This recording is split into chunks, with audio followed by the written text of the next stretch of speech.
Good morning. This is Pastor Jason of Kona Faith Center with a word for today. And the word for today is wisdom.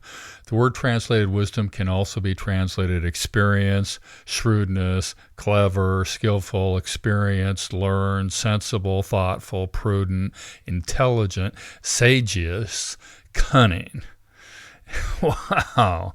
The wise seek wisdom. Oh, that's odd. The word can refer to technical skills or special abilities in making something. Wisdom is the knowledge and the ability to make right choices at the opportune time. Consistency in making right choices at the opportune time is an indication of maturity and development. Wisdom is the capacity to understand and so have skill in living, implying an adherence to a set standard, the content of specialized understanding. The prerequisite for wisdom is the fear of the Lord. The prerequisite is a desire to follow and imitate God as he has revealed himself in Jesus without self-reliance and especially without pride. In New Testament terms, the fruits of wisdom are the same as the fruits of the Spirit. Wisdom is personified in Proverbs. Wisdom is manifest in God's creative acts. The Baker Encyclopedia of the Bible says, wisdom is a capacity of the mind. In the Old Testament involves both knowledge and the ability to direct the mind toward a full understanding of human life and towards its moral fulfillment. Wisdom is thus a special capacity necessary for full human living, one that can be required through education and the application of the mind. The world may hold meaning for mankind only because it reflects in its structure the wisdom of God.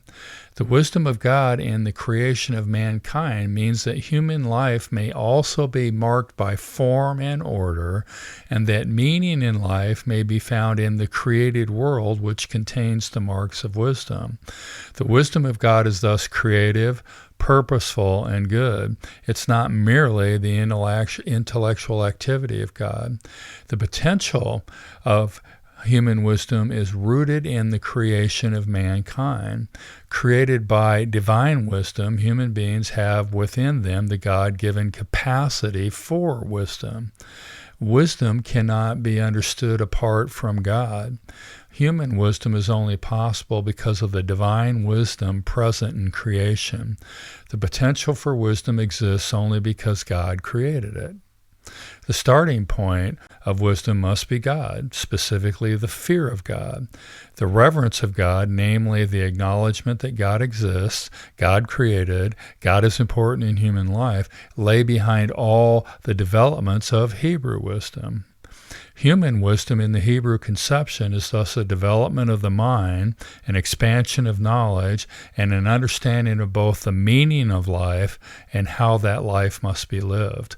Wisdom is thoroughly intellectual, but has a powerful moral content.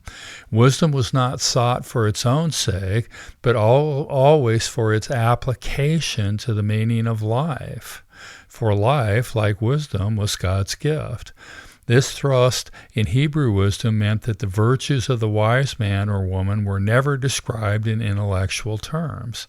The wise are not the intelligentsia of Israelite society, but as the book of Proverbs makes clear, they were those whose lives were characterized by understanding, patience, diligence, trustworthiness, self-control, modesty, and similar virtues.